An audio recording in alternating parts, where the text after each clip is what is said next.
¿Qué preguntas nos habitan como sociedad? Soy Ethel Valladares. Bienvenidos a Entre Voces, el podcast donde las inquietudes encuentran análisis. Soy Ezra López. Cada semana exploramos lo social, lo humano y político.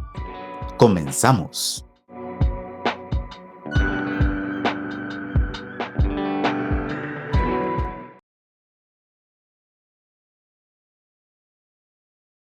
Bienvenidos a todos los que se vayan conectando a esta plática de este domingo. Ay, ya marzo, tan temprano y con tanta noticia, tanto por aquí, por allá. Esta cosa.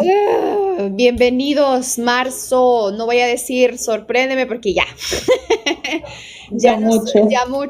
Mucho con demasiado. Bienvenidos a todos los que se vayan conectando, a Beiro, a Maflo, a Miguel Ángelus. Ay, qué bonito nombre. Gracias. Hoy vamos a hablar ustedes aquí a responder preguntas que nos habitan con este tema, más allá del 8 de marzo y por qué la igualdad, cuando hablamos de nosotras, de mujeres, sigue incomodando, sigue molestándole, sigue trayéndole palabras y comentarios y situaciones fuera del lugar a muchas de nosotras. Ese es un tema de hoy. Vamos a destacar la importancia de los derechos de las mujeres desde la agenda contemporánea. Miren, vamos a platicar un poco siempre de esta brecha y la igualdad, pues, en temas de leyes, la igualdad real, la convivencia. Sandy es una experta en interseccionalidad y también en temas de mujeres más a profundidad con nuestra experta que está aquí. Ella es Sandy Arteaga. ¿Qué les digo de Sandy? Pues la conozco desde hace mucho tiempo. Ella es licenciada en filosofía. Sandy tiene un enfoque feminista, descolonial, reconocida pues entre las 100 mujeres más influyentes, de acuerdo a la BBC en el año 2022. De verdad que es un trabajo incansable que ha tenido ella como activista por los derechos de la mujer y bueno, los derechos humanos también, ¿no? Porque no puede haber humanidad si no se respeta a una mujer, y su trayectoria en cooperación internacional también está impactando a miles de niñas y niños, mujeres, poblaciones con discapacidad y comunidades LGBTIQ+. Así que Sandy, gracias por estar aquí, por tu tiempo. Sé que estás ocupada. Saludos a los que se van conectando. Les digo que esta es una plática muy periodística. Esto no se trata de hacer batallas ni de tac-tac. Lo hacemos más con el fin de responder preguntas que nos habitan, de dar enfoques, de hablar sobre temas, de hablar de realidades. Y bueno, Ezra, como siempre, placerazo saludarte, ya comenzando nuestra semana, a mi querido socio y amigo. ¿Y cómo están? ¿Cómo van? Cuéntenme, ¿qué novedades? ¿Estará bien preguntar? Pues bienvenida, Sandy, que ya... Bienvenida, Sandy. Gracias. La verdad que estoy muy feliz de poder estar aquí. Yo sé que desde hace mucho tiempo está como en nuestro proyecto de tener su propio espacio para hablar sin tapujos, por así decirlo. No sé si se escucha mi voz como doble. Yo la escucho bien. No sé, Ezra, ¿tú la escuchas bien? Tiene doble eco. ¿O tiene doble eco? No sé por qué. ¿Será que estás a dos ruidos por ahí o...? No sé. Bueno. Puedo seguir a ver si es como otra cosa. Como les mencionaba, es un placer estar aquí. Actualmente pues trabajo en una ONG. Bueno, en los últimos 7 años de mi vida he estado trabajando como en una organización de derechos humanos. Esa ha sido como mi especialización. Y vamos a tratar de responder sus preguntas en lo más que se pueda enviar. Y que la gente, sí, ahí está muy bien. Y que la gente también pregunte, Sandy, hay muchas dudas. Seguimos todavía en una era de la desinformación. Mira, Ezra también ha trabajado mucho el tema del aspecto comunitario, Sandy, y es algo bien importante para plantearlo. Voy a comenzar ustedes con algo, cómo vamos a ir abordando esta plática para hablar de las mujeres y por qué sigue incomodando que nosotros exijamos igualdad de condiciones. Primero, los ejes Sandy y Ezra para que lo consideremos y también la audiencia. El espejismo de la igualdad. leyes versus realidad, es lo primero. Luego vamos a hablar de la interseccionalidad, la decolonialidad y de qué mujeres hablamos, ¿ok? Después vamos a hacer un análisis sobre el tablero de poder actual, sobre esta violencia sistémica y la polarización de la situación, y también vamos a responder estas preguntas que nos habitan cuando hablamos de mujeres, de los derechos, el rol de los aliados y la acción cotidiana que necesitamos dejar claro. Por ejemplo, yo creo que marzo es un mes clave, ¿verdad? Porque pues todas vamos de una u otra manera a ejercer alzar nuestra voz, marchamos, a diario estamos compartiendo contenido de denuncia y aspectos muy de mujeres y de lo que necesita cambiarse en distintas sociedades. La calle sigue siendo igual de ancha para unos, Sandy, pero también estrecha para otros, ¿verdad? Principalmente para nosotras. Y la pregunta que nos habita hoy, o al menos con la que yo quiero comenzar para que tú me ayudes a responder, Sandy, si la igualdad es un derecho universal, ¿por qué en práctica nos sigue pareciendo a muchas como un privilegio? Me gustaría comenzar abordando esto y conocer tu opinión y luego que Ezra me dé también su postura. Sí, bueno, principalmente deberíamos de reconocer que la igualdad es como un ideal. Es esta cuestión como, por ejemplo, la justicia. Si bien tenemos justicia como ese concepto de algo que le permite, ya sea entre dos personas o entre grupos o en la sociedad, como llegar a acuerdos justos o tener como contratos sociales que nos permiten como vivir en buenas condiciones. En el caso de la igualdad pensamos, la palabra igual viene de que dos entes estén en una misma posición o de que estén en condiciones que les permita acceder a las mismas cosas, hablando de derechos.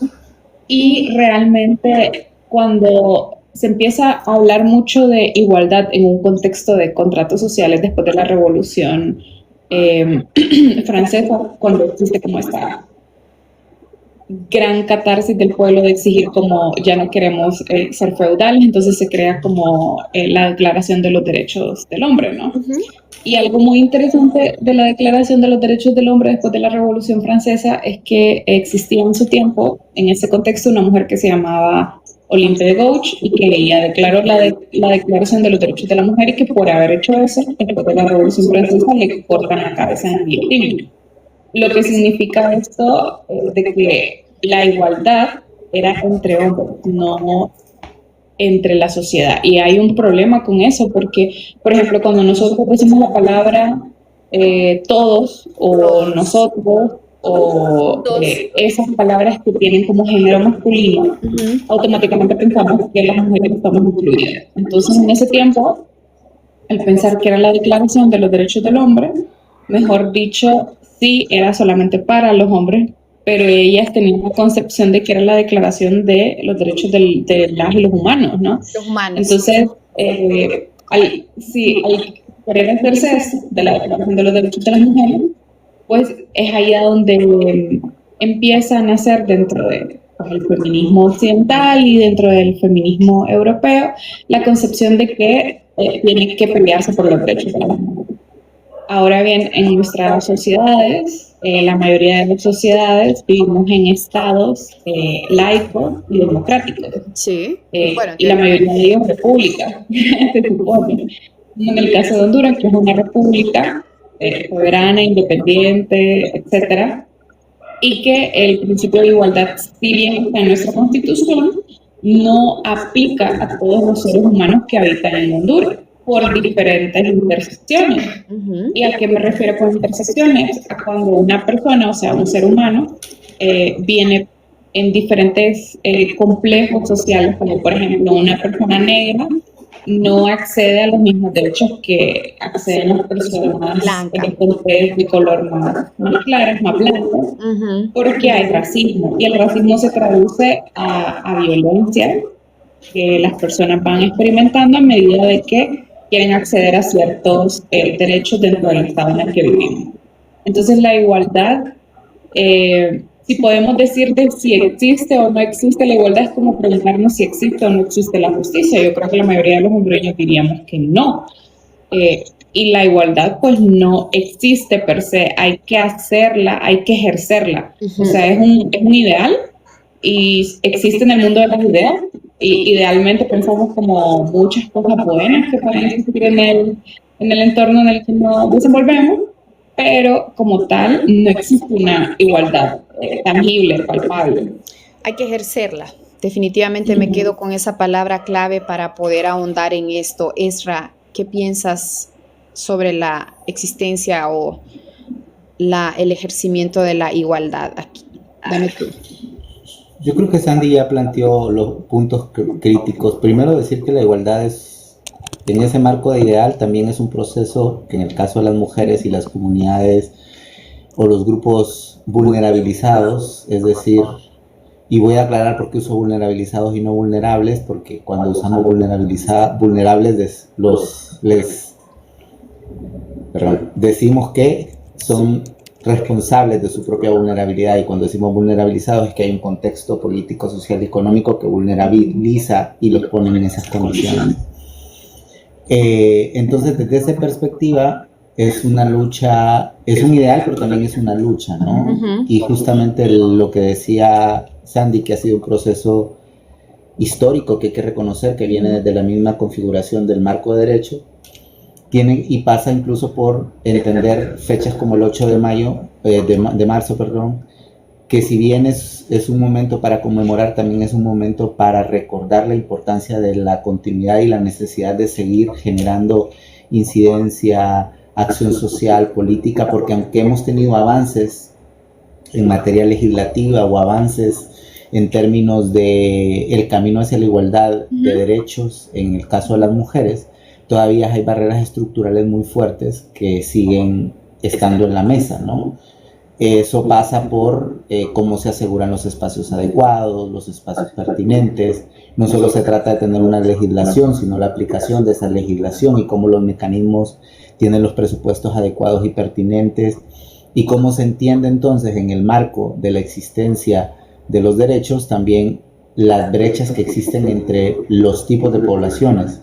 Porque cuando hablamos de mujeres o de hombres o de comunidades, no estamos hablando de una sola comunidad o de un solo tipo de grupo. Estamos hablando de una diversidad que tiene micronichos y que tiene una serie de vertientes, que era lo que justo planteaba Sandy, y que desde ahí representan diferencias sustanciales.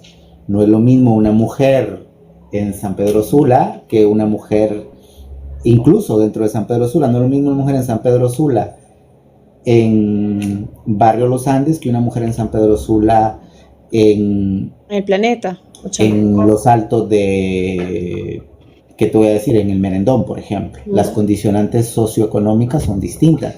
Y justamente ahí plantear, y esa es una pregunta que tenía para Sandy, ¿por qué la importancia del 8 de marzo, pero no solo el 8 de marzo, sino del proceso de reconocimiento histórico?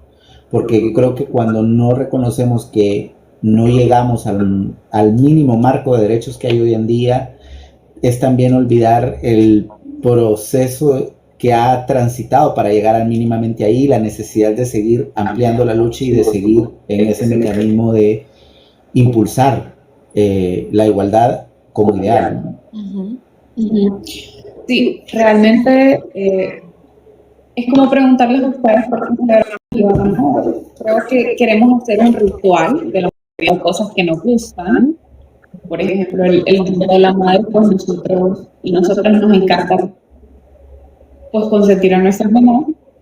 Sin embargo, cuando hablamos de fechas en general, es para conmemorar algo que no es que se nos olvide todos los días, sino que queremos dedicarle un momento especial. Entonces, el 8 de marzo nace justamente porque en una empresa maquilera, no sé si era en Nueva York o en qué parte de Estados Unidos, se incendiaron a más de 100 mujeres porque estas mujeres estaban en protesta por sus derechos laborales. Después de la Segunda Guerra Mundial y la Revolución Industrial, todo lo que conllevó de que los hombres se fueran pues, a la guerra y que las mujeres ocuparan sus espacios en en los distintos trabajos que tenían que seguir moviendo pues el capital económico, ¿no? Entonces estas mujeres querían derechos laborales y por luchar por ellos fueron como encerradas, encajonadas y quemadas cruelmente. Entonces en la lucha feminista se trata de conmemorar ese día a nivel mundial a través de la ONU como el Día Internacional de la Mujer. Entonces esa es la razón principal por la cual celebramos ese día, no por haber nacido y ser la flor más linda de todo el campo y bla, bla, bla. Sí, a algunas mujeres nos gusta, y me incluyo, que nos regalen flores, que nos digan que somos parte importante de la sociedad, porque sí lo somos, pero no significa que esa es la razón por la cual nos deben de celebrar a las mujeres. Nosotras sostenemos a la sociedad con nuestros cuidados. Si se enferma el abuelito, la abuelita, la mamá, el papá, el amigo, la hermana, la colega, quienes estamos cuidando todo el tiempo son las mujeres, quienes estamos produciendo la vida, cargando con hijos y con hijos en nuestro vientre, somos las mujeres. Quienes tenemos jornadas larguísimas de trabajo. Trabajo más retador y psicológicamente durísimo. Entonces ser mujer es hermoso, ¿sí? Porque somos seres humanos que tenemos esta condición biológica que se ha pues condicionado nuestra vida, de que producimos la vida, pero eso también tiene que ver con un montón de cargas por roles de género, y pensar que porque somos mujeres somos mejores para ciertos trabajos que los hombres.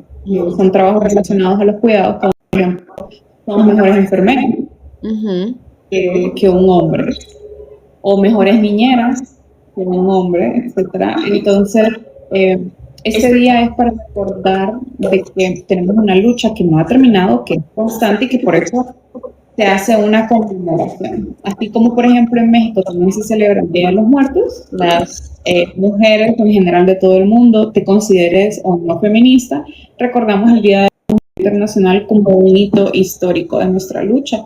Y no solamente ese día, pues han habido otros momentos históricos de la lucha de las mujeres por sus derechos en la contemporaneidad que han marcado diferentes días también en comparación a nuestros derechos. Por ejemplo, también el 25 de noviembre, que es el Día Internacional por la Eliminación de todas las violencias hacia las mujeres. Un hecho histórico que marca este día es la muerte de las hermanas Maribal, que eran 3 mujeres que estaban luchando por la autonomía e independencia de República Dominicana. De República Dominicana o Cuba, en este momento no recuerdo muy bien y ojalá no me vayan a quemar por esto, pero las hermanas Maribal, que llamadas también las hermanas mariposas, fueron torturadas vilmente y luego asesinadas por estar en la guerrilla y lucha por la independencia de su país, y pues eso mismo hizo de que fueran conmemoradas en ese día, ¿verdad? Como lucha internacional para la eliminación de todas las violencias hacia las mujeres, 25 de noviembre. Entonces, mujeres históricas que han marcado hitos en nuestra larga humanidad, como la historia de la humanidad como tal, hay muchas, pero celebramos este día y muchos otros durante el año para seguir en pie de lucha, ¿verdad? Y de que los derechos que hemos ganado ha sido porque muchas mujeres incluso tuvieron que perder la vida para que lo ganaran. Y yo creo que eso es súper importante lo que mencionaba Sandy, y perdón Ethel, pero es que la importancia de entender la conmemoración, que también es un recordatorio de ese proceso que es continuo, ¿no? Que no fueron concesiones las que se otorgaron, o sea, fue realmente el resultado de movilizaciones estratégicas, negociaciones políticas, resistencia sostenida frente a diferentes sistemas de opresión estructural que están profundamente arraigados en todos los estados, y que es justamente esa batalla frontal y ese posicionamiento los que han permitido que a través del tiempo y transitando los diferentes momentos históricos se avance en esa exigencia de los derechos. Y entender esa cartografía y esa histografía de hechos, aunque parece que no es relevante, sí es importante, porque yo creo que no somos capaces de reconocer el dónde estamos si no sabemos de dónde venimos. Y eso es sumamente relevante para entender que el derecho al voto que hoy tienes, que las legislaciones que hoy existen, los marcos normativos sobre los cuales hay, no fueron simplemente buena voluntad de los legisladores o de quienes estaban tomando decisiones, fue una serie de procesos de resistencia y de lucha continua. Casi ningún derecho en el mundo, diría yo, se ganó de la nada. Pues realmente fue un proceso muchísimo más complejo, y a veces entender que estas conmemoraciones son un momento histórico también para seguir recordándolo y viviéndolo. Y ojo, a través de ahí también reconocer que en este momento esa consignación de derechos, que si bien hemos avanzado, también surge en esa definición la capacidad efectiva que hay para ejercer esos derechos sin enfrentar ningún tipo de penalizaciones o barreras estructurales. Y es ahí donde todavía hay una lucha per se, ¿no? Y eso me llevaría justo a una siguiente pregunta para ti, es justamente cómo es que se avanza tanto, pero todavía tenemos brechas sistémicas sumamente fuertes, y cómo el sistema de alguna manera está diseñado para ralentizar ese cambio y ese proceso de transformación profunda, ¿no? Porque sí hay avances, eso hay que mencionarlo, pero también hay que reconocer que todavía hay una brecha profunda y aguda, aún con marcos normativos, leyes y políticas públicas existentes, los vacíos profundos. Y si no, veamos las estadísticas, ¿no? La tasa de femicidios, la tasa de mujeres vidas, las tasas de violencia de base, y eso sigue siendo un recordatorio de que todavía hay brechas estructurales para el acceso de derechos a las mujeres en muchos sentidos. Sí. Bueno, tomando de todo lo que me primero me voy a agarrar de la palabra sistema, porque cuando hablamos de sistemas, la gente automáticamente piensa como ideologías de izquierda, y no, o sea, sistemas son muchísimas cosas.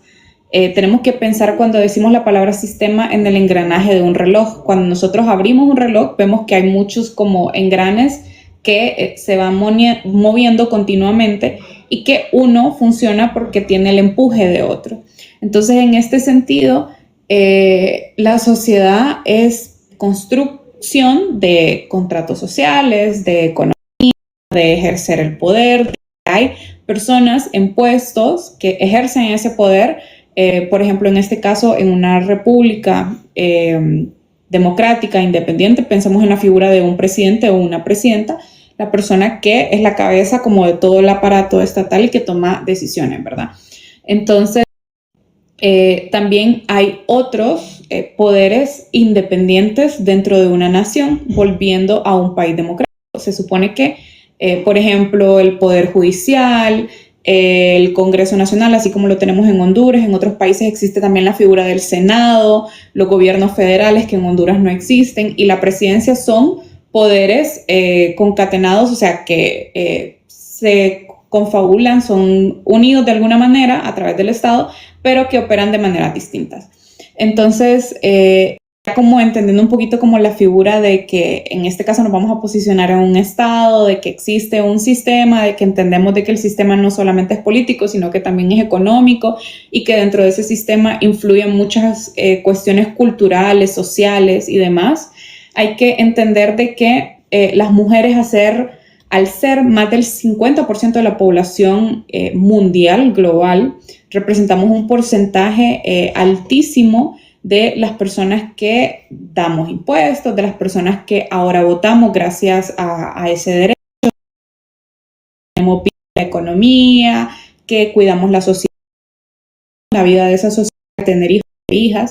Entonces, es que no somos minoría, pero que sí somos vulnerabilizadas por el mismo sistema, por nuestra condición de ser mujeres, vamos a querer hacer una lucha por derechos. O sea, es algo como de inercia. Es como cuando ustedes imaginan, por ejemplo, personas esclavizadas o personas que están, pensémoslo como en la actualidad, alguien que está en la cárcel, obviamente en algún punto va a querer salir de esa cárcel.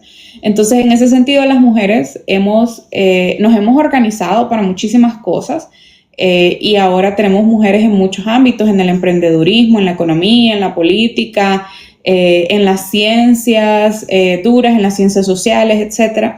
que tratan de arar, ¿verdad?, la tierra, por así decirlo. Cuando pensamos en las mujeres cuando no teníamos derechos, es hasta ridículo desde el simple como que hoy en día una niña pueda montar en una bicicleta y aprender a andar en bici, como antes, hace muchísimos años, por ejemplo, en Europa las mujeres no podían andar en bicicleta, y que incluso si intentaban hacerlo, les decían que tenían histeria o que tenían problemas y que eso no era natural de las mujeres. Entonces, el sistema, o sea, la sociedad históricamente, después de que se empieza como a crear estas sociedades del poder, y que estas sociedades del poder han sido en su mayoría lideradas por hombres. Y de hecho la palabra patriarcado viene de la palabra, lo que significa padre en griego, o sea, el patriarca, el padre de familia, o sea, la cabeza de la familia como lo conocíamos, que se había naturalizado. Entonces, como esta persona tiene el control, poder de decisión, de decir qué es lo mejor para su entorno, para su comuna, para su sociedad, y las mujeres se encargaban del poder, por así decirlo, más invisibilizado, que es la gestión del hogar, que también es una carga muy grande. Entonces, a medida que nuestras sociedades se fueron expandiendo y necesitando que todos los seres humanos nos involucráramos de alguna u otra manera, se necesitaba más de la fuerza laboral de la mujer, pero naturalizadas nuestras funciones como mujeres, de ser madres, de ser cuidadoras y demás, al empezar a entrar en estos espacios públicos, empezamos a pensar, ok, si yo voy a hacer una fuerza en estos espacios públicos, porque yo no tengo derechos. Porque también ahí es a donde empezamos a ver cómo cosas tan sencillas como, por ejemplo, que una tierra esté a mi nombre, es una cuestión que en algún punto tuvieron que luchar muchas horas. Una cuenta de banco. Una cuenta Sandy, de banco. Ahorita te interrumpo. Ahorita que se ha hecho bien famosa una serie que se llama Love Story, que cuenta la historia del hijo del expresidente John F. Kennedy, se saltó atrás cómo era la vida de Jackie Kennedy, la esposa de él. Cuando Jackie es víctima del atentado, del magnicidio del presidente, dicen que Jackie, escucha bien, es una historia un poco pop, pero imagínate que dicen que ella estaba preocupada porque ella ni siquiera podía optar a una tarjeta independiente o a una cuenta que no estuviera ligada a los Kennedy. O sea, ella no tenía derecho a tener una cuenta de banco en esa época, que yo diría es una época reciente. Ella no era dueña. En los años 60. Exacto, no era dueña de sus activos. Todos los activos que dejó su esposo, entiende tú, cuentas para los gastos de la casa, cuentas para los gastos de representación de ella, estaban a nombre de... Si yo me muero o si me pasa algo, los administra mi hermano, pero tú no tocas ese dinero. Entonces, alguien contaba ahí, un sociólogo, que la mujer se vio envuelta en un cierto tipo después de violencia vicaria, ¿no? Porque yo tengo dos hijos, pero yo no tengo acceso a cuentas de las que dejó mi difunto esposo. Yo tengo que ir a pedir al hermano de él para que él pague mis cuentas. Y era años 60, ¿verdad? Solo para hacer una acotación. Sí, imagínense en algo tan corto y luego nos ponemos a pensar hace un siglo, hace 2 siglos, hace 3 siglos. Entonces es como una historia de liberación paulatina. Parece que el feminismo es una cosa que estalló en los años 90 y que ha sido una bomba social y que ha sido muy rápida, pero realmente no. O sea, esto viene desde hace mucho tiempo hacia atrás. Y algo muy importante, y que es la visión que yo trato como de reforzar como licenciada en filosofía y que me interesa personalmente, es la visión de la decolonización. Entendamos la decolonización como ese proceso de entender que hubo una colonización en Latinoamérica y el Caribe, y no solamente aquí, sino como en continentes como Asia, África, Oceanía, que ejercía el poder, una cúpula muy selectiva en el continente europeo, y cuando hablamos del continente europeo nos referimos a países como Francia, Inglaterra, España, Alemania, etcétera, que colonizaron ciertas colonias, valga la redundancia, y que las volvieron sus a punta de coerción, de violencia, de asesinato, de violaciones, que esas violaciones reproducían la misma especie humana, pero me quiero referir a como esos hijos de federales que se empezaron a imponer en estos territorios.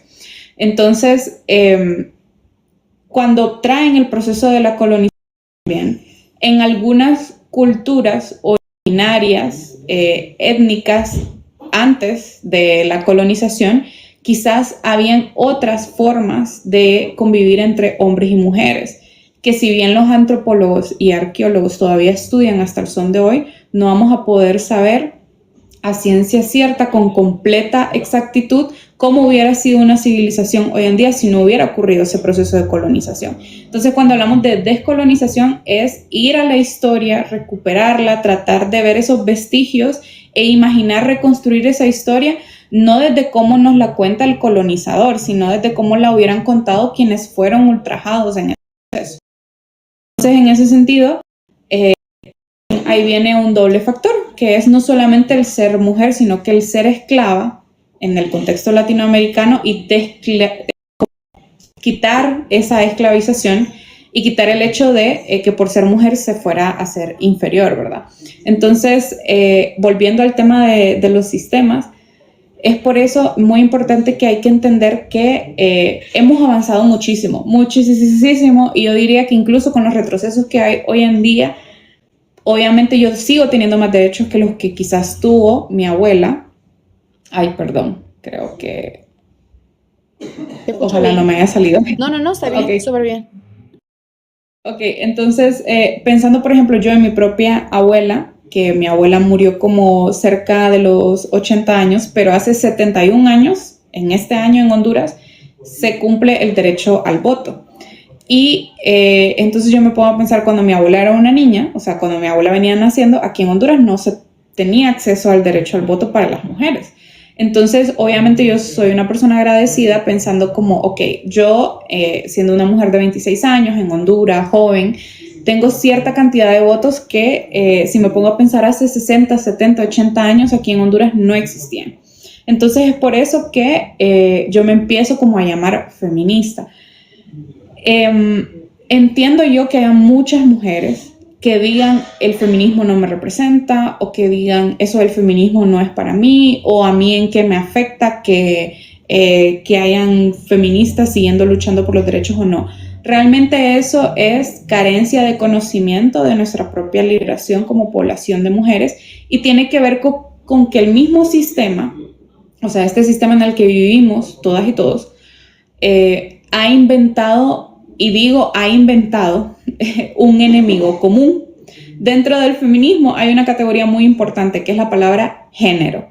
Género, para las personas que nos están viendo, es muy distinto a nuestro sexo. Nuestro sexo está ligado específicamente a nuestros genitales. Si usted tiene una vulva, si usted tiene un pene, si usted tiene cromosoma XY o XX, eso nos hace diferentes. Y luego hay otras anomalías en la misma naturaleza humana de personas que son intersex, o sea, que tienen una mezcla entre sus órganos genitales, y son personas que pueden tener más predominancia a una vulva o a un pene biológicamente, como naturalmente eso ocurre en la naturaleza. Entonces el género es eso que nos van diciendo a nosotras cómo es ser mujer y cómo es ser hombre en la sociedad hondureña. Por ejemplo, aquí en Honduras, y yo siempre le pongo este ejemplo a las personas cuando les hablo de género y para que me entiendan mejor, no es lo mismo ser hombre en una comunidad garífuna que ser hombre en Tegucigalpa.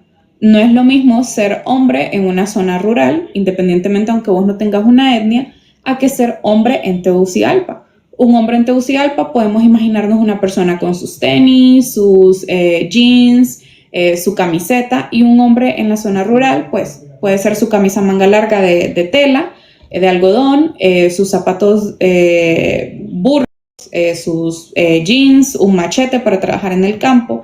Entonces su quehacer de un hombre en una ciudad y un hombre en una zona rural no es lo mismo. Por eso se van a convivir, van a tratarse de manera distinta. Entonces ahí es a donde a veces la gente suele decir y naturalizar el machismo, de que no, esta persona porque te tierra adentro es más machista que el hombre de la ciudad. Mentira, los dos pueden ser machistas, solamente que de distintas formas.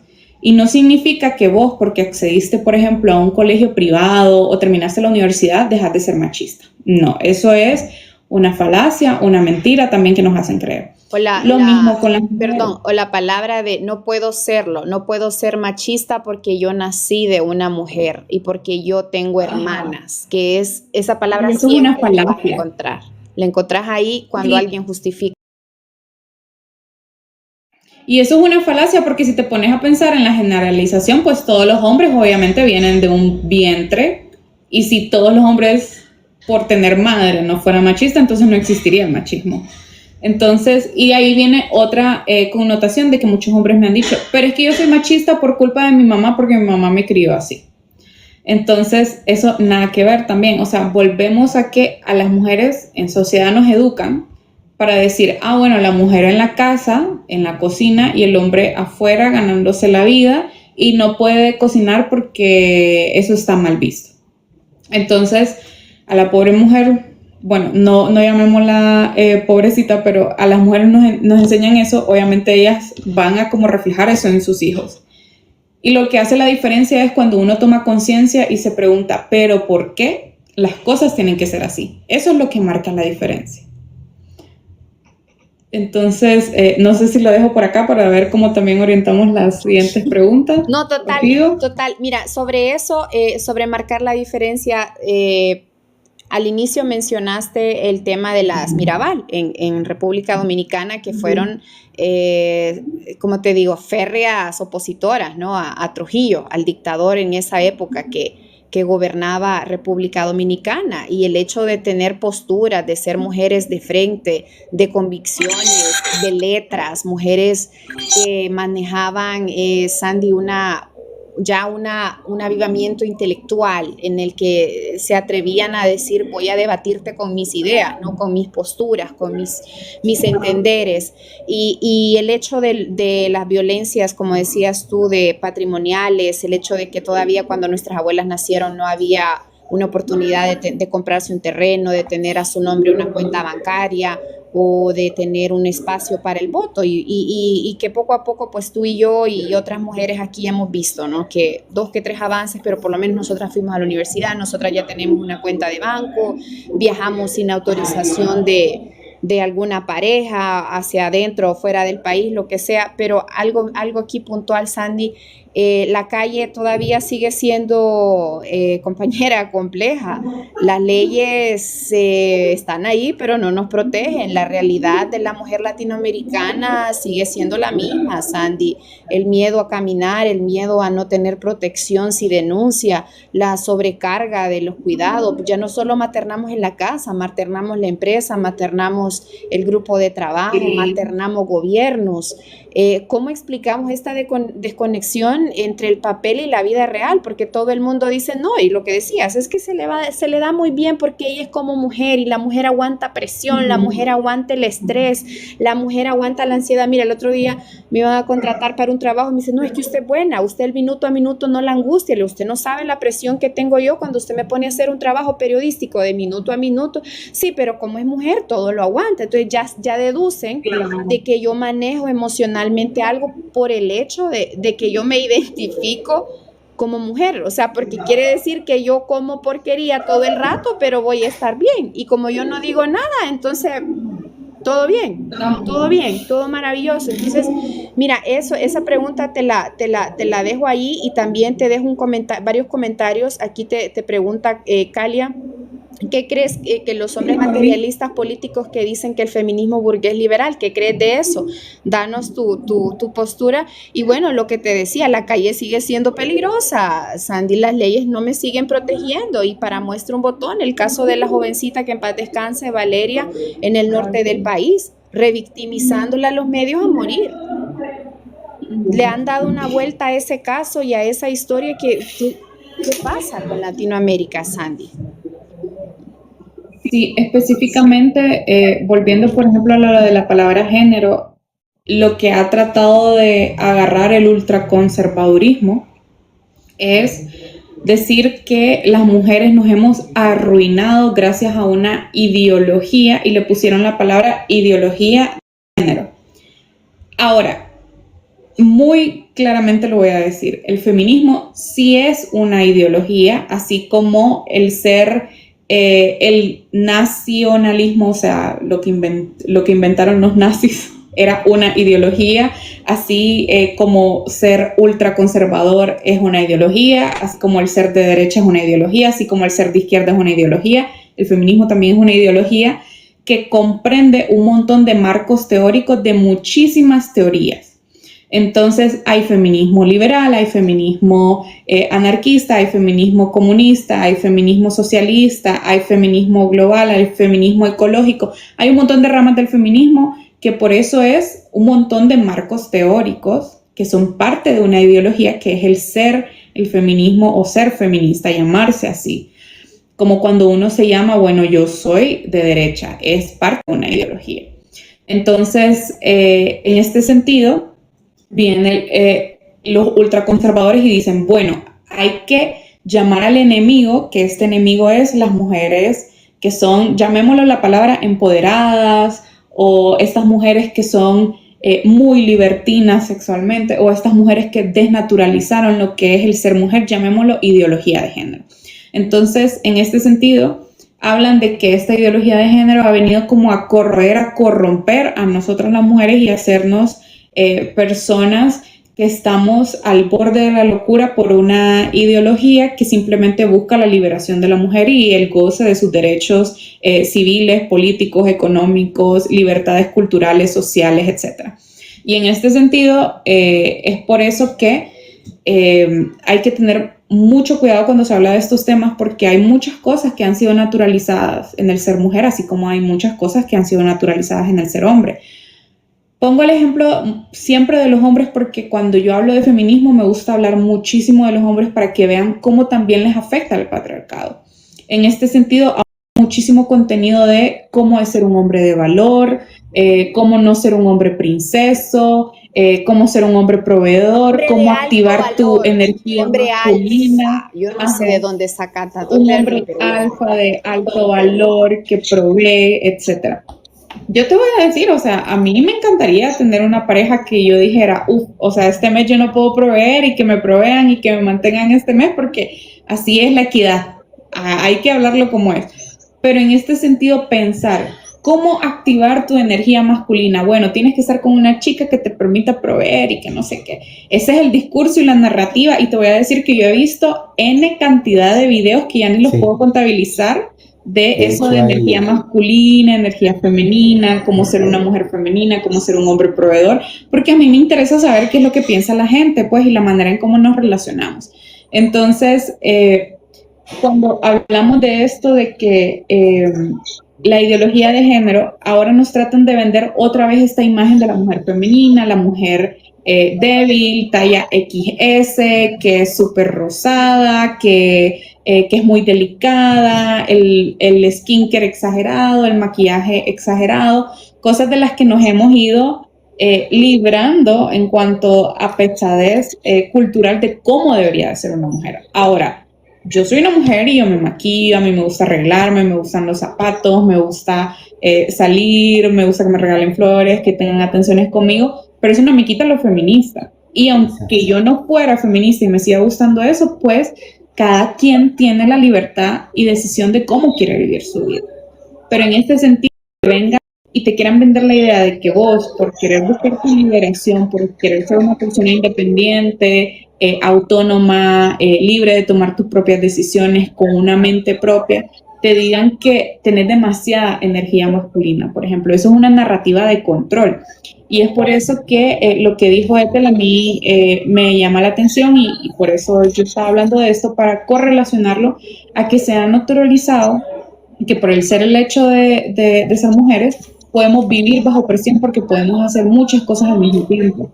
Y es que biológicamente nuestro cerebro humano de las mujeres a través de las generaciones se ha ido programando a través de la genética, del código genético, para sobrellevar esta vida, porque a la medida en que vamos evolucionando, como hay que trabajar afuera, hay que tener una carga muy grande dentro de la casa, hemos aprendido a estar siempre en un sentido de autoexplotación que a veces ni siquiera es percibido y que se ha naturalizado y que por eso dicen que se nota tan bien, que no sé qué, porque también es un rol social que nos impusieron, y como es un rol social que no le impusieron a los hombres, por eso ellos no se vieron como tan obligados a la readaptación de su cerebro. Entonces esto también, el tener una mirada feminista en todas las áreas del conocimiento, ya sean las cienciaturas, las ciencias sociales, cosas tan que ustedes dirían como ¿por qué? Como la biología, la aeronáutica, dentro de la política, dentro de la economía, sí marca la diferencia, porque al final toda la población humana está hecha de cromosomas XY, XX, y estas personas que también forman parte de la diversidad sexual y complejidades que todavía seguimos tratando de comprender, tenemos que entender que esta sociedad en la que vivimos tiene que funcionar para todos y para todas. Y que la sociedad en la que vivimos no puede seguirse pensando desde un cerebro masculino, desde las necesidades masculinas, desde cómo en una sociedad que nos trate, y es problemática la palabra igual, que nos trate igual porque tenemos condiciones incluso hasta biológicas distintas. Entonces, por ende, y con biológicas distintas no quiero caer en de que, que por eso, entonces otra vez volvamos a lo de la energía masculina y femenina, no. Sino que no podemos trabajar, por ejemplo, al mismo ritmo que los hombres y que esperen que todavía nuestra carga va a caer toda la gestión de la casa, de los hijos y demás. Y por eso es que te voy a decir, Ethel, muchas mujeres ya hoy en día están en una crisis que yo le llamo la crisis de del relacionamiento humano. Muchas mujeres ya se han rendido en buscar pareja porque piensan, bueno, yo ya ni me quiero casar, ni quiero tener hijos, y si tener pareja, perdón por la palabra, es tan mierda como, yo ya me rendí. Como lo es hoy en día. Yo ya me rendí, o sea, no necesitas buscar a una candidata. Yo ya terminé eso, Sandy, porque quieren que cambie toda la estructura de algo que yo le di a Erra. Yo hace 10 años vengo deseducándome de estos aspectos, pero quieren que yo, o sea, vuelva a desaprender y que vuelva al inicio. Entonces, no puedo hacer eso, pues no puedo, me rendía, ¿sabes? Sí, y por eso nos están vendiendo este discurso de la mujer, de la tradwife, de que es bonito quedarse en casa y que el novio, el esposo te mantenga. Volvamos a los años 60, cuando todo era más sencillo, porque lo sencillo es que la mujer se quede en la casa y que la mantengan. Pero eso también es una mentira, porque los costos de vida hoy en día, pues, ni ellos se pueden mantener solos, ¿va? Imposible con cómo el sistema capitalista se ha vuelto tan voraz. Hasta esos ideales son imposibles. A mí me gustaría plantear algunas cosas que Kalia mencionó acá y luego hacer una o dos preguntas que me llaman la atención basado en algo que estuve leyendo. Él dice, ¿el género no podría considerarse también una estructura material en sí misma? Pregunto porque me acusaron de liberal, porque hablé de feminismo interseccional comunitario, etc. Yo les dije que no todo era feminismo liberal identitario, pero aún así me encasillaron. Creo que hay también un tema de... ya Katia dirá, pero también hay una barrera de temas que van más allá del simple hecho del reconocimiento de la desigualdad y lo demás. Me sacaron a Mua y a Gustavo hasta la compañía, hasta la CIA, que la píldora es de la CIA, 1000 cosas más. Bueno, muchas cosas que es complicado escribirlo. Yo creo que también hay un tema y quizás el punto aquí es no solo lo que tú decías, entender primero el punto central, este tema de género y lo bien que lo explicaste con estas implicaciones, también el tema de que sí es un teorema, pero también es una praxis, que ese es el otro elemento importante, y el otro aspecto es que, creo yo, y tú me dices para que pueda responder a Kalia, el machismo en sí mismo lo vamos a encontrar en cualquier lado de la moneda. En la izquierda, en la derecha, en el centro, en todos lados, ojo, y incluso en los grupos afectados, y voy a poner ejemplos, en la comunidad LGBTQI también hay un patrón de machismo muy insertado. Entonces, eso nos explica la importancia de la educación y de generar espacios para deconstruir la narrativa que no solo es patriarcal, es hegemónica, y es pues obviamente unidireccional, diría yo, en el sentido de cómo se ha venido traspasando. Entonces, para darte que respondas ahí, Sandy. No, totalmente, o sea, como les puedo decir, bueno, como licenciada en filosofía, yo estudié en la UNA también, me he involucrado, bueno, en el proceso en el que yo estudié en la UNA fue en el año entre 2017 a 2023. Estaba el movimiento estudiantil, o sea, yo también he militado dentro de un partido político que es como el único en el que yo he militado en el país. trabajo en una ONG y les puedo decir que el machismo está en todas partes. Y que las personas que dicen que, o bueno, que decimos, porque también me voy a incluir, que tratamos de entender estas teorías, llevarlas a la práctica, ser coherentes, siempre nos vamos a poder equivocar porque somos humanos y ningún humano es perfecto. Ninguna persona puede ser al 100% coherente con su moral, porque si no cometes errores en la vida, no vas a aprender nada. Entonces, es por esto de que cualquier persona, y principalmente a veces yo pienso como que también la gente de izquierda cree que tiene la moral como muy, muy alta, te puede decir que estás haciéndolo completamente bien o que estás haciendo algo completamente mal. Y la compañera específicamente dice, hombres materialistas políticos que dicen que el feminismo es burgués y liberal. Hay una crítica de que todo se puede destruir a través del capitalismo, porque con el capitalismo nace el mercado. Y pues yo ahí todavía tengo una dicotomía porque hay muchas sociedades que han sido patriarcales antes incluso de lo que Marx llamaría como el nacimiento del capitalismo. Entonces, en este sentido, yo siempre he dicho de que como que si bien el capitalismo es una cuestión que agravó más la situación del patriarcado, ya habían ciertas maneras de comportarse y de vivir en sociedad que eran sumamente patriarcales y violentas con las mujeres antes de la fundación del capitalismo como tal. Pero estas son teorías que todavía se siguen en disputa y como no soy como la profesional en el área, yo puedo decir eso. Sin embargo, muchos hombres, principalmente de izquierda, suelen decir que el feminismo es liberal y burgués, y pues sí hubieron muchas mujeres feministas que estaban en una situación burguesa privilegiada, que tenían un espacio, una habitación propia, como diría Virginia Woolf, para escribir, para pensar, para educarse, para leer, porque tenían el dinero y las condiciones para tener tutores privados y pensar, y desde esa condición de privilegio todavía llegar a pensar como, pero ¿por qué las cosas son así? O sea, si yo me di cuenta de esto, mi condición privilegiada, yo quiero que otras mujeres se den cuenta. Casi siempre pues eran las mismas mujeres de su círculo, privilegiadas y demás, pero es que así te ha mostrado también la historia de que, y por eso vamos a hablar como más adelante del tema de los aliados, aliadas, ¿verdad? De que casi siempre las liberaciones, también las luchas sociales, van a tener más de un personaje en condiciones muy privilegiadas, con acceso a recursos económicos, recursos educativos y networking o lobby político que permitan los cambios estructurales.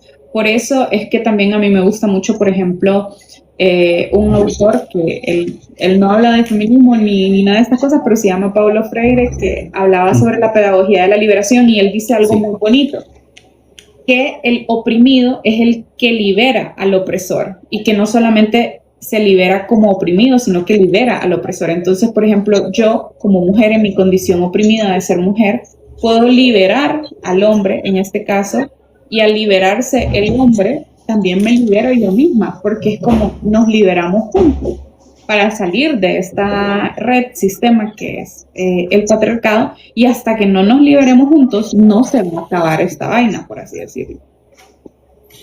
Y eso es súper interesante porque también pasamos desapercibido a veces que hay efectos contrarios. Bien, si bien al hombre se le dota de una serie de poderes, también vienen una serie de castraciones, ¿no? Pero bueno, ya en otro programa podemos hablar sobre las masculinidades y ese punto, pero es importante también ponerlo en la mesa, ¿no?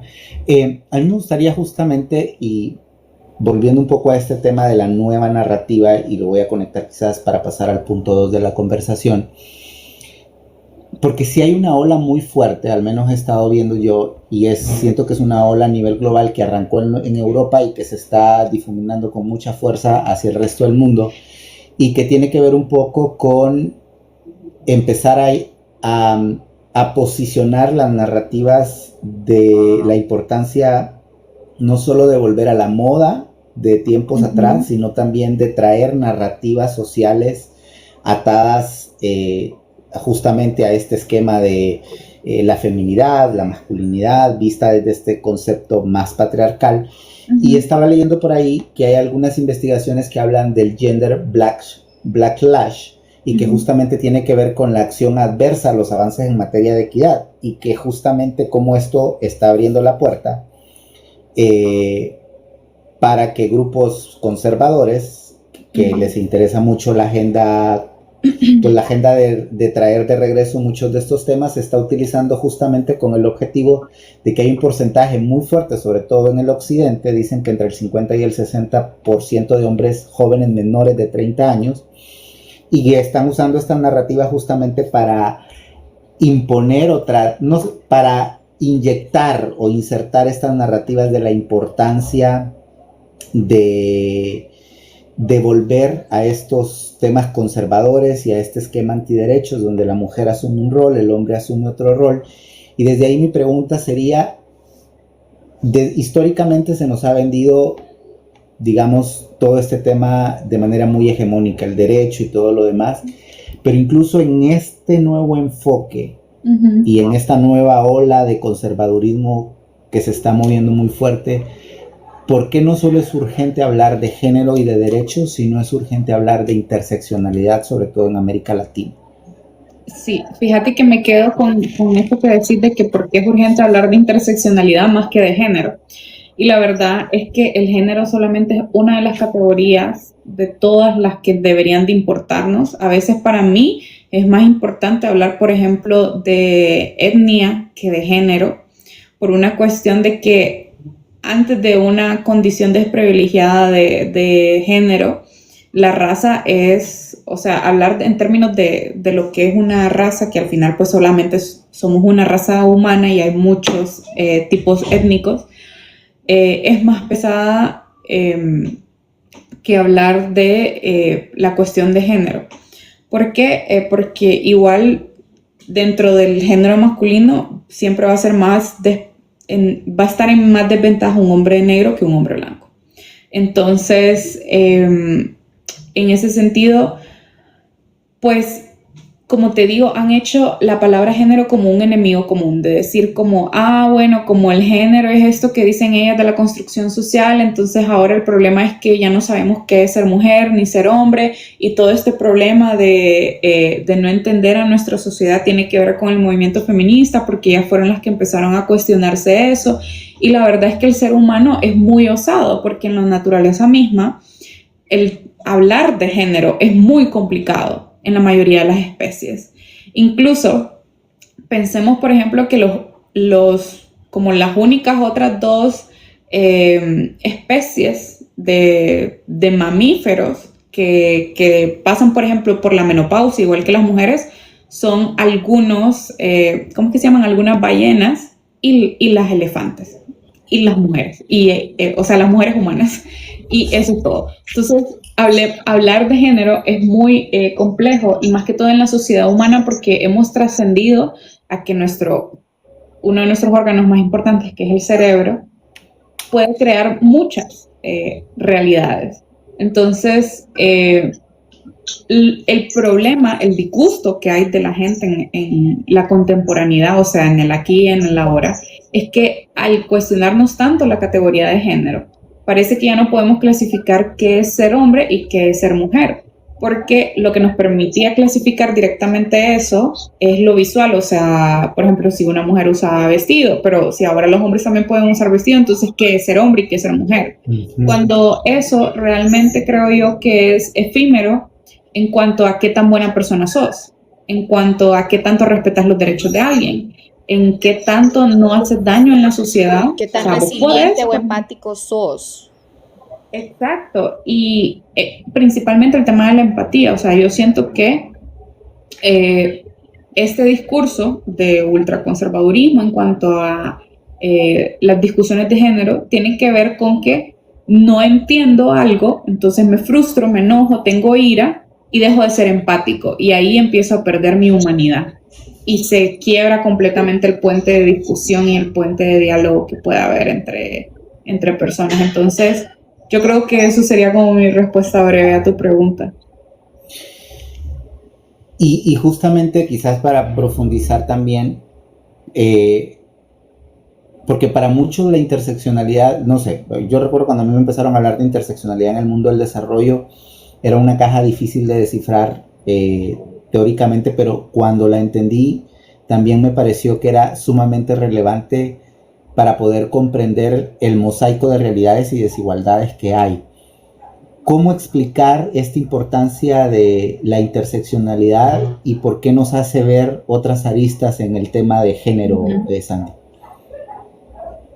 Sí, si pensamos, por ejemplo, en otras aristas en el tema de género, como te menciono, todas las profesiones, ramas del conocimiento pueden tener una visión feminista, pero lo que pasa es que también la academia ha reducido mucho el feminismo a esto de especialidades de género.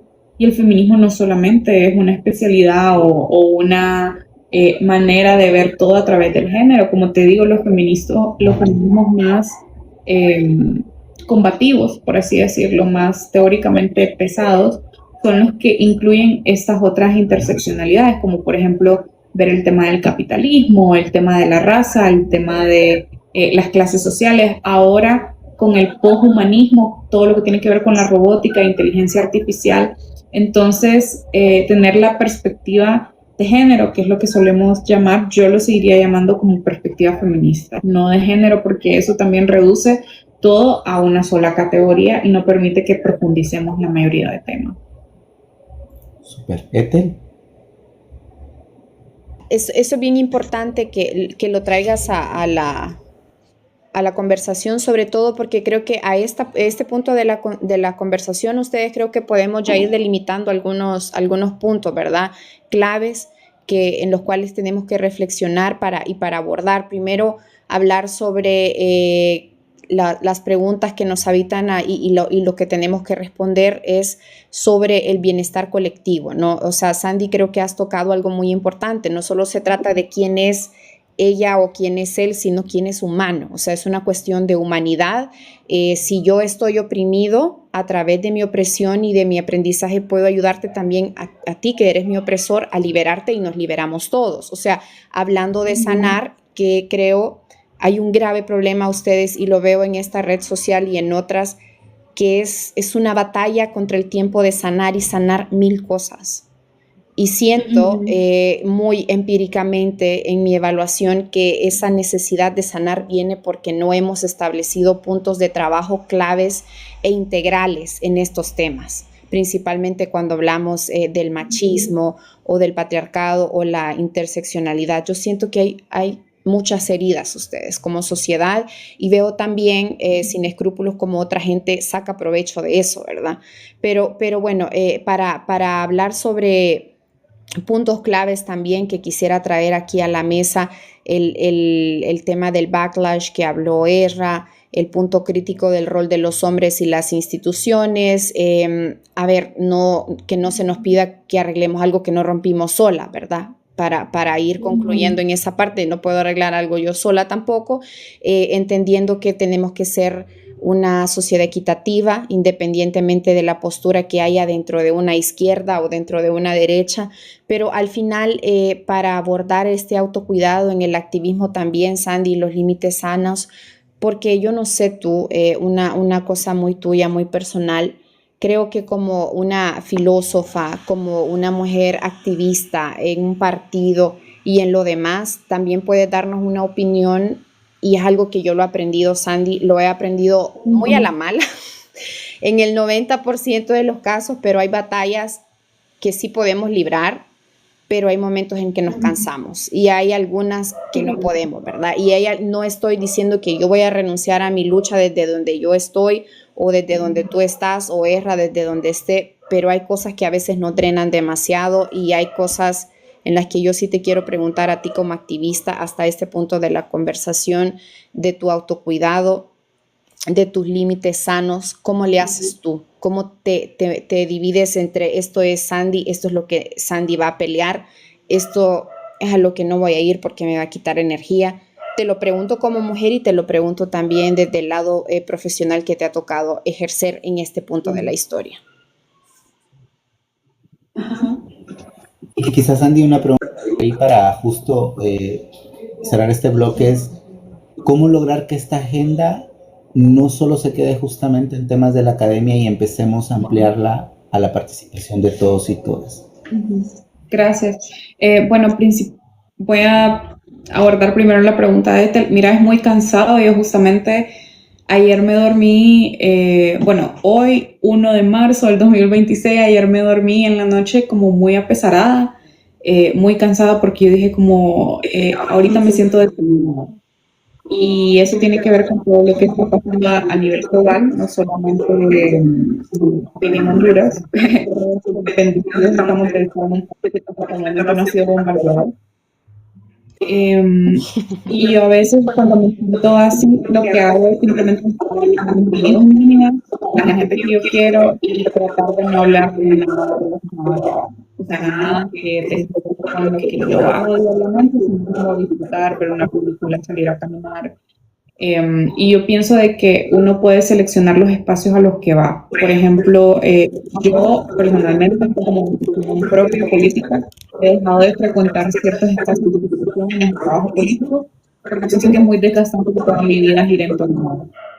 Entonces también tener proyectos personales, sacarlos adelante, o sea, anhelos, sueños propios, y no abandonarlos por estar desgastando tu fuerza de trabajo prácticamente en otros espacios.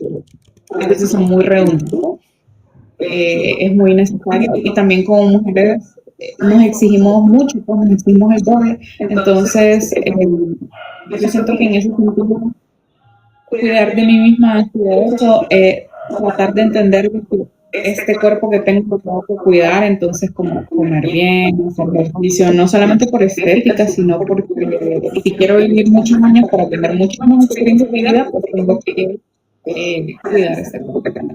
Y lo otro de cómo sacar de la academia esto, es pues yo he hecho también soy parte de la red de mujeres filósofas de Honduras, que es una de las tantas redes que existe en Latinoamérica y el Caribe de mujeres filósofas. Y lo que hacemos es que llevamos estas conversaciones adentro de la academia, pero también afuera de la academia. Y yo creo que organizarse también como con sus compañeras, ya sean colectivos o movimientos, y llevar estas conversaciones. Tampoco uno va a estar peleando por gusto cuando están pasando mil cosas en el mundo que también necesitan nuestra atención y son desgastantes. Súper. Gracias. Hasta aquí, digamos, para ir poniéndole a la gente en contexto, digamos, ya hablamos de la importancia, primero, de entender la agenda de derechos. Hablamos del 8 de marzo no solo como un día de conmemoración, pero también enfocando en que es importante recobrar la memoria y justamente entender de dónde venimos y hacia dónde vamos, justamente. Y hablar un poco de cómo ha sido ese camino y hacia dónde hemos ido avanzando en ese proceso, y que no ha sido de la nada, sino que ha sido un proceso histórico que ha ido avanzando simultáneamente y que ha permitido que hoy estemos en un momento, digamos, de mejores condiciones, pero que todavía hay hacerlo más. ¿Ustedes me escuchan? Sí, yo sí escucho. Calia, ¿nos escucha? Solo para ver si ya... Creo que se quedó conectada a la pantalla y dice, vamos a revisar el internet en este momento. Ahí está. Creo que se quedó desconectado. Un momentito. Bueno, entonces lo que decía era que justamente hemos transitado hacia ahí, hemos entendido también la importancia de conocer la agenda, pero también hablar un poco sobre la importancia de la interseccionalidad y el tema de la igualdad como un elemento. Ahora bien, en esa línea también vivimos una realidad compleja, como tú decías justamente al final del análisis, y que tiene que ver justamente que estamos en un momento crítico, diría yo, no sé, como humanidad es complejo porque lo hemos hablado en otros programas, de una policrisis, ¿no? Donde hay múltiples temas generando conflicto y eso nos pone en una situación crítica. Y sin embargo, a pesar de los avances, tenemos desafíos, barreras y retrocesos que todavía están ahí y que quizás es importante. Entonces, hablar un poco desde este momento, aunque hay más avances, hay una reacción, parece, más violenta, no solo física, es digital y en múltiples planos. Entonces, desde ahí justamente, ¿cómo opera este marco y cuáles son, desde tu punto de vista, los temas más críticos que hay en la agenda en este momento y los mayores, digamos, luchas en términos de retrocesos que no solo pasan por las agendas políticas, sino también por otras situaciones que desde mi punto de vista podríamos hablar de un incremento de la violencia sustancial, no solo hacia las mujeres, sino hacia grupos vulnerabilizados? Sí, bueno, para que el récord, como les mencionaba, las mujeres somos las que producen la vida. Y en los gobiernos más autoritarios se está exigiendo que las mujeres nos reproduzcamos. O sea, por ejemplo, en Estados Unidos, Donald Trump está pidiendo que las mujeres se reproduzcan, en Rusia, en China y en otros países del mundo Francia, que no se está sosteniendo la vida. Y, o sea, por ejemplo, yo deseo ser mamá, genuinamente quisiera poder decir en este momento quisiera salir embarazada y tener mi hijo y no tener que pensar en, por ejemplo, que van a ser en un mundo lleno de guerras en este momento activas, a donde la economía de este país en el que yo vivo está en desgracia, la salud pública casi no existe y lo poco que se había avanzado en los últimos 4 años va en declive, la educación pública, etcétera. Entonces, ¿en qué condiciones tienen que paramos hijos? O sea, en condiciones de que sean soldados de guerra. Entonces, en este sentido, el que las mujeres tengamos autonomía reproductiva, o sea, que decidamos cuándo reproducirnos, con quién, cuántos, cómo, dónde también, no les empezando a gustar a los gobiernos, y es por eso que también están recortando fondos a programas y proyectos de mujeres y principalmente todo lo que tenga que ver con la reproducción, o sea, anticonceptivos, temática de aborto, etcétera, porque al final los gobiernos autoritarios, más que todo también dirigido por hombres que toman decisiones muy fuertes en cuanto a las guerras globales que están ocurriendo en este momento, se están quedando sin soldados porque obviamente muchas personas mueren en la guerra y eso le perjudica no a la autonomía de los gobiernos, no a la independencia, sino al control de siempre querer estar colonizando y quedarse con territorios ajenos, como por ejemplo en este momento Estados Unidos, con Venezuela, con la asfixia que le está generando a Cuba, con la guerra que acaba de explotar ayer con Irán. Entonces, todo esto al final cae entre los hombros de la vida que sostenemos las mujeres. Entonces estamos en una necropolítica, que quiere decir de que es una política de guerra, una política que alienta a la muerte y que cada vez nos deshumaniza más y nos está robando la empatía. Entonces, claro, como quieren seguir reproduciendo la vida y este tipo de políticas, culpan a las mujeres por no reproducirnos y culpan al feminismo por esa libertad que nos entrega. Entonces, la agenda ahorita en este momento yo creo que es mucha prioridad estar viendo a todos los países que tienen una guerra activa y principalmente a los niños de energía, que eso está matando de hambre y en condiciones horribles también a las personas que viven en la isla.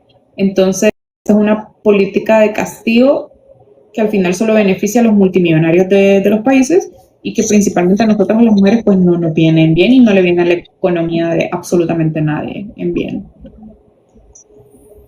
Súper. Y bueno, eso pone varias cosas en la mesa, es decir, la agenda está clara en el sentido de que entiende el principio de la vida, pero también entiende el principio de la vida como un momento para seguir reproduciendo, pero no el contexto de entender la vida como un proceso más, digamos, más integral, que implica varias cosas, porque eso es lo que el sistema no hace. Yo siempre digo que, o lo que he leído es que el sistema se aprovecha del mecanismo de reproducción de la vida, aunque no lo cultive en sí mismo para generar igualdad y desarrollo, ¿no? Y en esa lógica, ¿cómo entonces desarmamos el discurso sin caer en la trampa de la polarización extrema? ¿Cómo equilibrar, seguir de frente y seguir educando, seguir deconstruyendo contra todos estos narrativos, pero sin que eso genere mayor polarización y, digamos, incremente, pues obviamente,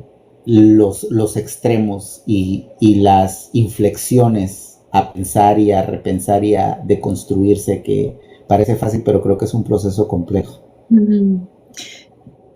Sí, mira, principalmente yo en mi perfil, tanto en Instagram como en TikTok, tengo así como no a la polarización, o sea, que lo que principalmente me interesa es no polarizar, porque si bien yo soy una persona que tiene muy definidas sus ideologías políticas, mis creencias, mis valores y mis principios, yo he experimentado que a mí lo que me ha ayudado es mantener una empatía y una capacidad de diálogo independientemente aunque una persona no piense igual que mí.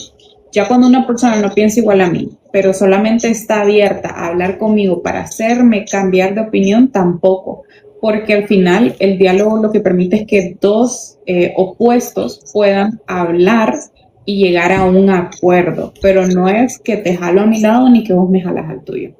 Entonces, yo creo que cultivar muchísimo la empatía, cultivar mucho también lo que es la paz interior, o sea, es muy difícil hoy en día, pero con el simple hecho de que vos tengas empatía y que quieras escuchar a la otra persona, no por hacerla cambiar de opinión, sino para ver qué puntos de convergencia hay, es lo más necesario.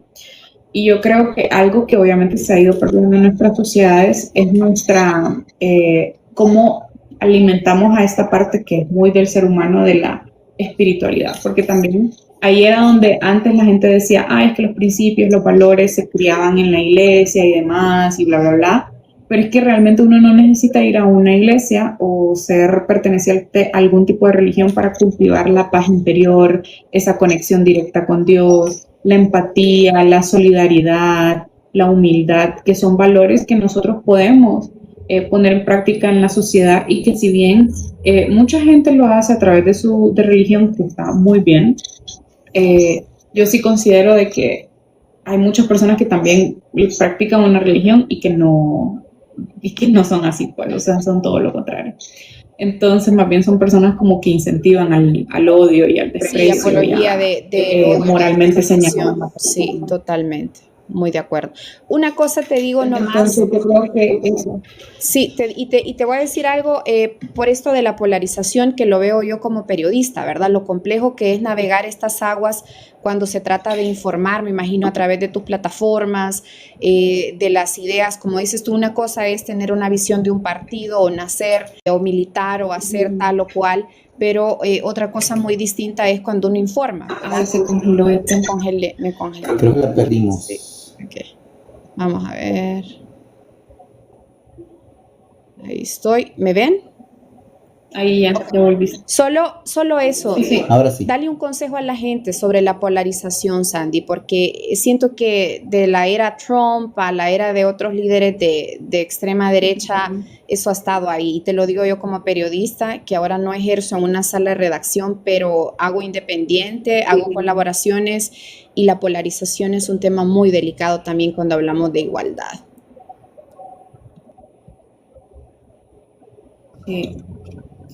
Sí, la polarización es un tema muy interesante. Yo a veces digo, quisiera saber qué partes del cerebro se activan cuando una persona está empezando a ser polarizada como para detener eso, pero solo nos divide y la polarización sigue creando más guerras. Sí, y es un tema crítico, ¿no? Al final de cuentas, porque justamente, pues al final lo que la polarización busca es dividir, ¿no? Y en la división generar conflicto, y desde el conflicto, pues, caos. Y desde el caos, la desinformación, y vienen muchísimos elementos. Es decir, sí juega estratégicamente para el beneficio de justamente posicionar otros asuntos, y las sociedades polarizadas van a los extremos. Y terminamos en conflicto y nunca llegamos a consensos. En cambio, una cosa que me llama mucho la atención, Sandy, que tú planteabas, es cómo construimos desde la diferencia, y tiene que ver con justamente que pensemos distinto no significa que no podamos conversar de manera civilizada o de manera responsable para construir, y desde ahí no es que te sino cómo generar espacios de conversación que nos permitan ver otros puntos de vista, conocer otras perspectivas, y creo que eso también es importante como elemento para la no polaridad. ¿Ethel, ibas a mencionar algo? Estoy ahí, está perfecto lo que estás abordando. No. Estoy bien ahí. Ok. Entonces, bueno, entramos pasando un poco del tema de los desafíos, el tema de la polarización, que también nos juega como un elemento importante, porque también en la polarización hay muchos elementos para deslegitimar procesos y desde ahí invalidar el bastión de lucha, creo yo. Pero a mí me gustaría pasar justamente en hablar un poco del rol de los hombres y de las instituciones y de las personas en general, porque digamos que no podemos únicamente pedirle a las mujeres que arreglen este sistema que no rompieron ellas, sino que fue un proceso conjunto. Sí. ¿Qué significa realmente ser un aliado hoy? Y cómo establecemos ese esquema de mapear aliados, y qué significa un aliado hoy en el siglo XXI, en 2026. Mira, curiosamente yo le he puesto muchísimo a los procesos de formación de los hombres. Yo el año pasado te diré que en mi vida personal ocurrió una ruptura amorosa de una relación muy larga que venía sosteniendo. Y algo muy curioso que me pasó después de eso, o sea, todo terminó bien, pero yo empecé a leer muchísima literatura sobre las relaciones humanas, o sea, sobre el amor, sobre cómo la gente se relaciona. Y hay algo que decía un libro que se llama Mujeres que ya no sufren por amor, de una autora que se llama Carol. Y este libro mencionaba de que el amor, o sea, el amor romántico es como una droga para las mujeres y que es como un mecanismo de control. Y entonces ella también, después de ese libro, hizo otro que se llama Hombres que ya no hacen sufrir por amor. Entonces, yo pienso que, y como lo mencionaba anteriormente en este mismo episodio, que tenemos una crisis relacional, a donde el tema de conexión, que es el amor, que también es una gran fuente de empatía, se está perdiendo en nuestra sociedad, obviamente porque consumimos muy rápido todo, o sea, queremos que las relaciones sean como súper rápidas y todo eso. Y la principal manera en cómo un hombre puede convertirse en un aliado es haciendo su trabajo emocional. Y eso es algo muy privado. Es como cuando te dicen tu relación con Dios es algo privado. Bueno, algo así. Todos y todas tenemos traumas, todos y todas tenemos heridas, pero no por eso vamos a justificar que, ay, así soy, así me voy a quedar para toda la vida. Pienso yo que eso es privarse a uno mismo también de lo grandiosa que puede ser tu transformación cuando te encargas de tus propios problemas emocionales. Entonces, cuando nos relacionamos, normalmente esperamos que la otra persona cumpla pues todos nuestros deseos, intereses y demás. Y en este sentido, pues cuando los hombres se relacionan con las mujeres, existe una cuestión desigual increíble, o sea, en las relaciones amorosas, que al final también se traduce a la sociedad. Porque también los hombres creen que solamente se pueden relacionar con las mujeres para ser pareja, no para ser buenos amigos, para ser buenos hermanos, para ser buenos primos, para ser buenos tíos. Y es allá donde también se mete por la vida el tema del abuso sexual. Sí, porque el abuso sexual ocurre en la familia. Eso fíjate que es un tema que yo lo veo muy frecuente cuando yo quiero la opinión de un hombre, Sandy. Te juro que me pasa. Hay temas, ahorita que yo lo veo y digo yo la opinión de un hombre, la quiero, ¿me entiendes? Quiero pedir, quiero preguntar, pero no, es imposible, te lo digo con mucho pesar, que no se ponga el tema sexual. Solo porque empiezo yo a pedir consejos con alguien, la otra persona de una u otra manera entiende que yo estoy pidiendo consejo porque yo quiero algo más que un consejo y no necesariamente va a eso. Y que tiene que ver con eso. Sí. De creer que una mujer busca a un hombre, independientemente de la relación que sea, porque hay oculto un deseo sexual, pero nada que ver. Por eso es que las mujeres, aunque estén solteras, no se sienten solas porque tienen amigas, porque tienen amigos, porque tienen familia. Pero los hombres, incluso sus amistades, muchas se tornan a el alcoholismo, la drogadicción, el tema de la pornografía, los excesos, deportes violentos, actitudes violentas, que son a veces hasta peligrosas. Entonces, el gran mal de la sociedad es que ya no sabemos cómo relacionarnos. O sea, hoy en día muchos hombres dicen como es que yo ya no le hablo a una mujer porque me va a pegar. O sea, tener ese pensamiento hace que obviamente no te puedas relacionar porque hemos perdido el tacto de hablarnos. Entonces, cuando uno hace el trabajo emocional con uno mismo, uno sabe dónde están los límites de las relaciones. Como, yo me puedo acercar a esta persona, entablar una relación con esa persona sin que específicamente estemos buscando algo de intimidad sexual. Entonces, para ser un buen aliado, hay que hacer el trabajo emocional solo, solita, y que entre los mismos hombres hablen de sus problemas emocionales, porque sí es cierto que hay una pandemia global sobre el tema de la soledad masculina. O sea, los hombres en su mayoría se sienten solos, y eso no es nada más y nada menos que culpa del mismo patriarcado. Pero no están haciendo mucho para romperlo. Sí hay muchos grupos de hombres en los cuales se han apoyado de mujeres feministas y de grupos feministas para iniciar sus conversaciones, pero no son suficientes. Y es preocupante por el tema de desvivirse, ¿verdad? Como no podemos mencionar la palabra tal con ese aquí porque es complicado en esta red social, pero las estadísticas apuntan a una alta tasa de este tipo de situaciones de hombres. O sea, nosotras tenemos problemas, pero la soledad crónica no llevada, porque yo puedo aceptar, Sandy, que emocionalmente me persigue una depresión o me abruma, ¿me entiendes? Un aspecto de mi vida, pero yo como mujer tejo redes de apoyo o las intento, ¿verdad? Y trato de hablarlo.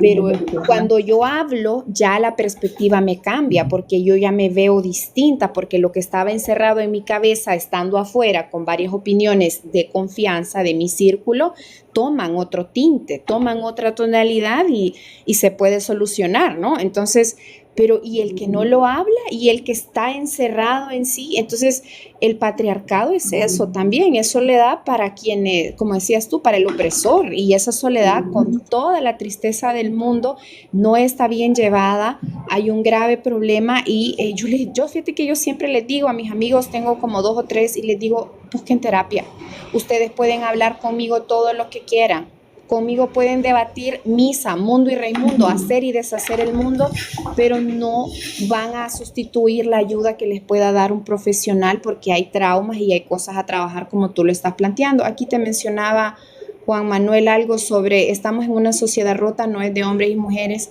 Pues miren, al final es de todos, como les decía Sandy al inicio, esto es cuestión de humanidad, esto es cuestión de dignificarnos como humanos, ¿verdad? Independientemente de la preferencia sexual, de dónde usted esté, si está en el área rural, si está en la ciudad, pero yo sí veo, Sandy, el tema de la soledad cada vez que hace más estragos en el que se percibe como hombre y que siempre, desafortunadamente, se lo lleva a consecuencias fatales.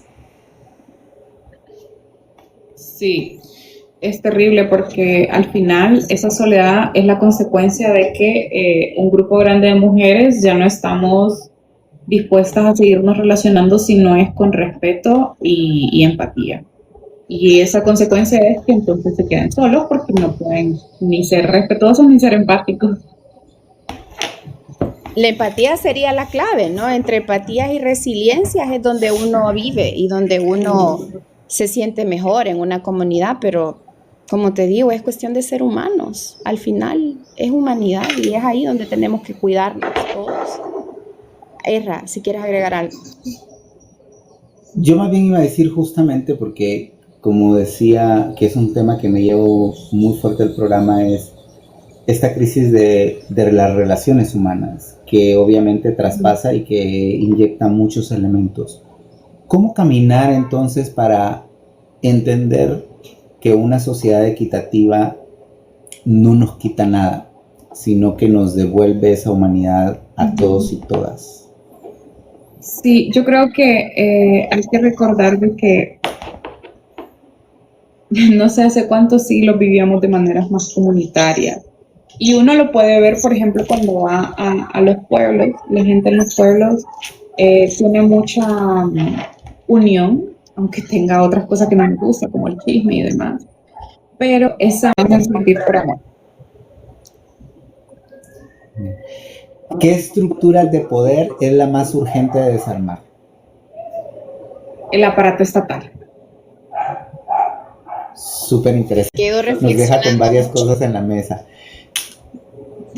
Sí. Yo he aprendido mucho del episodio de hoy y creo que hemos ido transitando en varios puntos, desde la educación del entendimiento, no solo del por qué es importante el tema de los derechos, sino cómo el elemento de género traspasa, las implicaciones que eso tiene, los puntos de interseccionalidad. Y a mí justamente ahí, Sandy, me gustaría ¿cuál es tu reflexión respecto al tema que le quieres dejar a la gente que nos está acompañando hoy, pero también a la que nos va a ver o nos está viendo en YouTube? Ay, muchas gracias de verdad por haberme invitado. Me gustó muchísimo la plática. Siempre me gusta cuando me invitan a cosas de feminismo, pero de que no solamente vamos a hablar de feminismo muy superficialmente, y qué bueno este espacio que tienen. Siendo hondureños, se les aprecia que quieran cambiar las cosas. Gracias. Gracias. ¿Y dónde pueden localizarte? Si hay alguna manera, si estás haciendo contenido en redes sociales o algo, para que nos puedas compartir tus redes sociales donde la gente pueda seguirte o pueda pues ver lo que estás haciendo. Bueno, aquí en TikTok como Sandy.artx, creo. O Sandy Arteaga, ahí te etiquetamos en @Sandy_artx. En la story para que te sigan. Estás etiquetada en la story de Entre Voces, ahí la van a encontrar y pueden ver ahí. Y mi TikTok, mi Instagram son públicos. Ajá. Luego también tengo una página web que pues no he actualizado, como www.sandyartx.com, entonces ahí la van a encontrar. Y ahí pueden encontrar mi LinkedIn.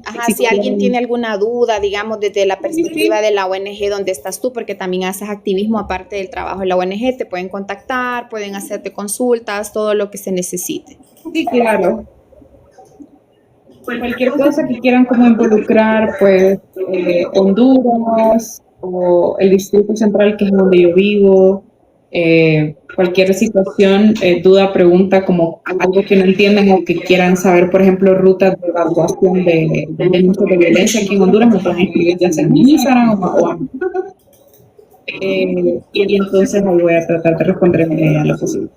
Eso es muy importante. Ustedes, si necesitan una aliada, créanme que pueden confiar en Sandy. Cualquier información, si en este momento ustedes están pasando, como dice ella, por algún tema crítico de violencia, ella conoce números o dónde ir, y por supuesto si necesitan ayuda inmediata, ¿verdad? Para eso sirven estas redes, Sandy, para esto nace también Entre Voces, para responder las preguntas que nos habitan, pero para también establecer lazos de comunidad, ¿verdad? Hace unos minutos hablaba sobre el establecernos como una verdadera comunidad, donde no solo se echa el chisme, pero que bien sabroso es, no voy a negarlo, pero también donde se ayuda, ¿verdad? Donde se asiste y donde se trabaja por el otro y por el bienestar del otro. Siempre estamos a una puerta, a una llamada, a un mensaje de poder servir, y eso nos hace también llenarnos a nosotros de tenerte hoy aquí. Gracias por tu tiempo. Yo sé que estás bien ocupada, ya comenzando semana con todo, y bueno, Erra, ¿algo más que quieras agregar para irnos despidiendo de este espacio?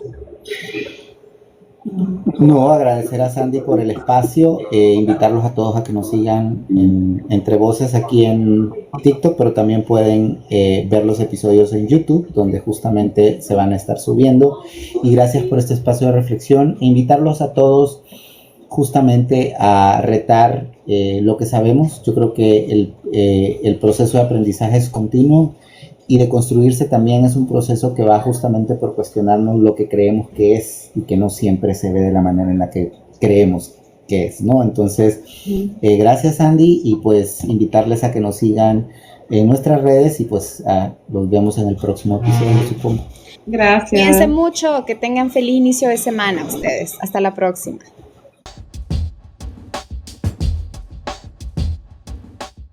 Esto es Entre Voces, donde las preguntas que nos habitan encuentran voces que las piensan. Nos vemos pronto. ¿Qué te dejó este episodio? Queremos leerte en los comentarios. Y si este espacio te suma, suscríbete. Cada semana traemos nuevas conversaciones.